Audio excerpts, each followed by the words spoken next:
Cloud on defense, Icebox final map, Optic on attack.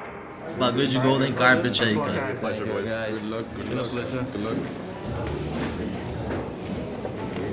Why did they pick Grease third? Icebox is obvious. They made another mistake. They've done this before. Yeah. We'll see. They lost doing this before. Yeah. I don't know. But yeah, it's all up to that map one. I think we have to get a good start. For sure. We win a Sun. We're winning in 3 for sure. Yeah. That's how it's gonna go. Yes. All in, right? Yes. Yeah. So it's merhaba arkadaşlar.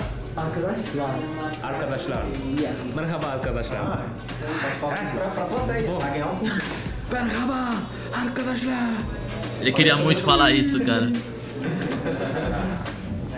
Rivalries, as super rare as they are, how did it look coming into this?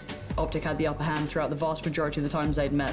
It kind of gave birth to what we knew of Optic is they don't lose twice. Loud finally responded, and they looked incredibly good. You know, they looked possessed. That looked like it was business. So where do we take it then? Because that's why I like this rivalry, that there genuinely is this back and forth, it's a chess game between these two. You know, you have great IGLs on either side, you have some of the most talented players on either side. Bad blood, it's not anything like that, it is purely just good Valorant. Sacy ensinou bastante pra mim, pro Les. Ele ensinava coisas do jogo, fora do jogo ele também me ajudava. Nossa, minhas.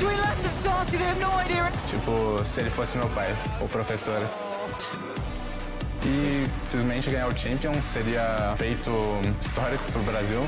Yeah, okay, dude. É, pai tá bom nesse jogo. Gets ahead of it, does get revealed by the knife though. Victor's down. Bengalis just standing in the open, taking the fight. Door. Allowed, take the round, 15 to 13. Yeah, we just have to get over this. If it's gonna be in our head the whole time, we're just not gonna win. We lost too many 1v1s. Yeah, we lost a 4v2. We're choking these rounds, bro. Yeah. Choke now as opposed to fucking map 3. Yeah.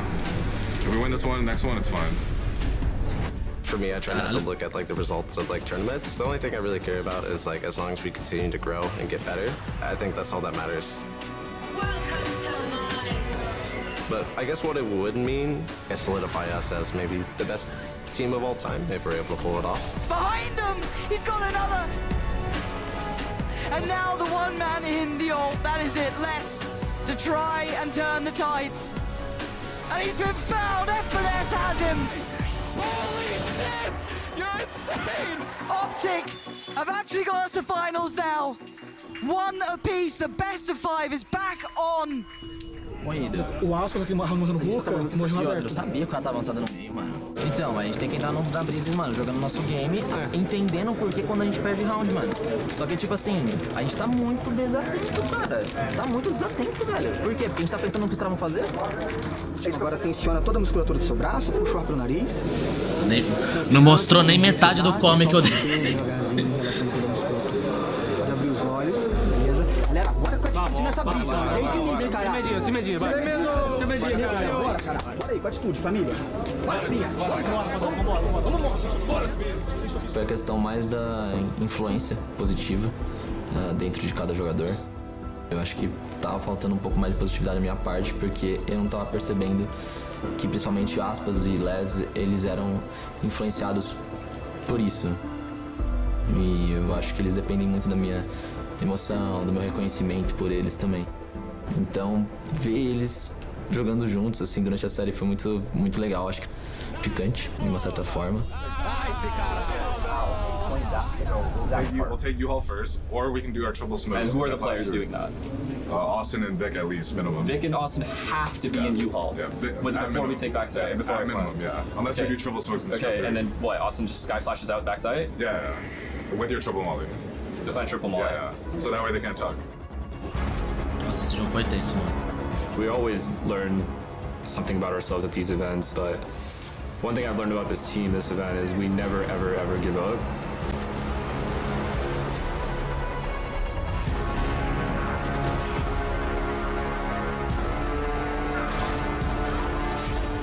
Eu acho que uma das coisas mais impactantes que a gente fez, não falando dentro de jogo, o fato da gente se abrir mais pro outro. Então, quando a gente fala sem medo, acho que dá pra ficar sem medo, tipo, em relação a ser sincero com os outros, com você mesmo.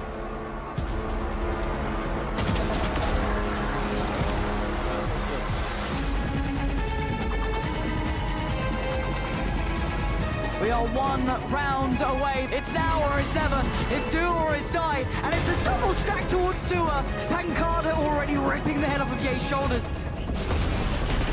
Oh, yes they do! Pancada! And it's all building towards this A site.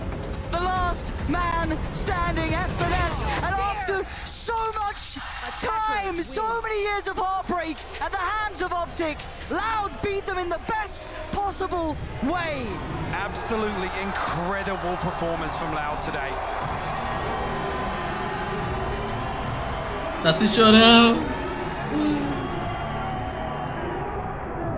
Do caralho, mano.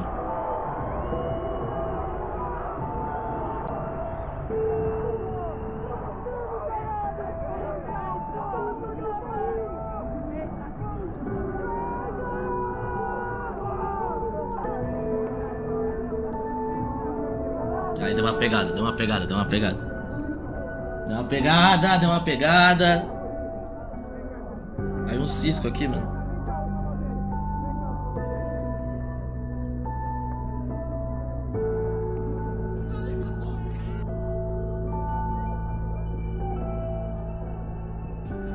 I've learned not to be too hard on myself. I used to have weeks after tournaments where I would just be sad and upset, and I think the way this game is, it's just sometimes things are going to not go your way, and it's kind of upsetting for me as well to let my team down like that. But I'm grateful for my teammates. If I didn't have even one player on this team, I would not be where I am right now. I wouldn't be the leader that I am. I wouldn't be the player that I am.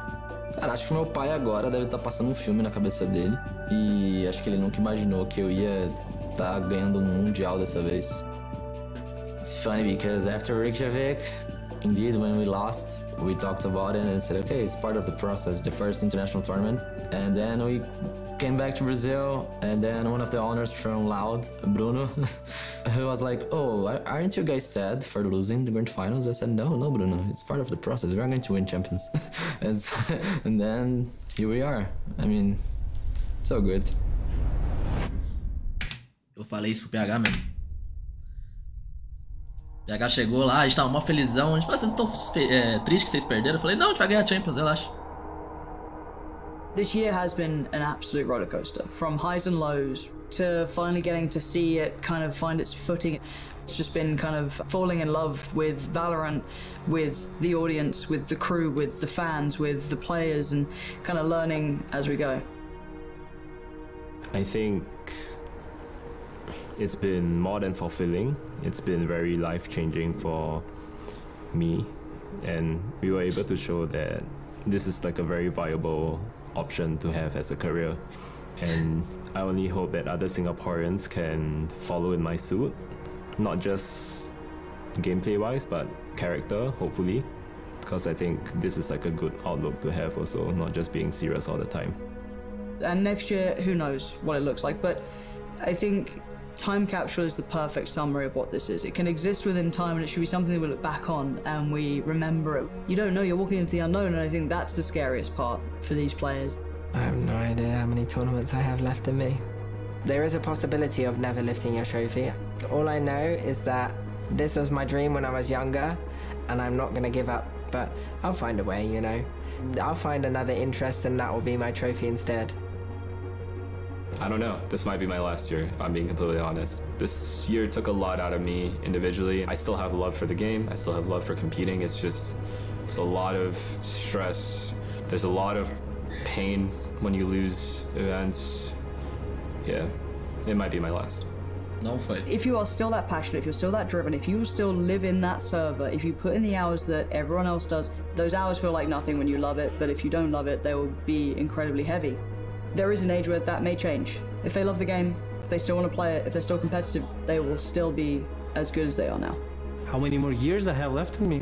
I'm not sure. To be honest, I never think about it. I think a few more years is completely fine. As long as my team is competitive and I see that there is no one else who can do the job I'm doing better, I will stay. I hope that we get to tell the stories right, and I hope that they have the impact they deserve. 아무에게도 뭔가 기억에 남지 않은 선수가 될 것 같진 않아요, 제가. There will be that transitionary time where it will be the newer players come in, and there'll never be the full exchange, right? It'll be the first few who came in who are already a little bit, let's say, more experienced. They'll eventually either go to coaching, managing. They get to bring them up and give that structure, and the younger generation looks to them.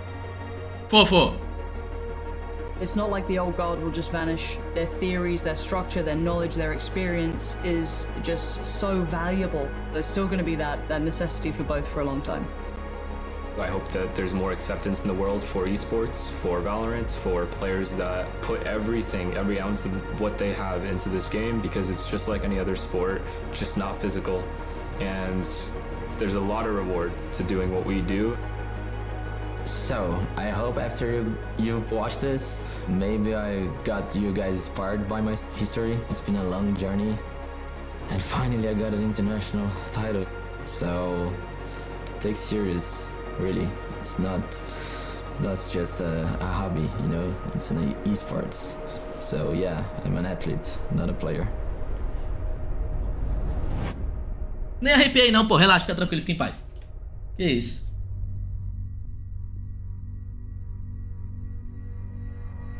Muito foda.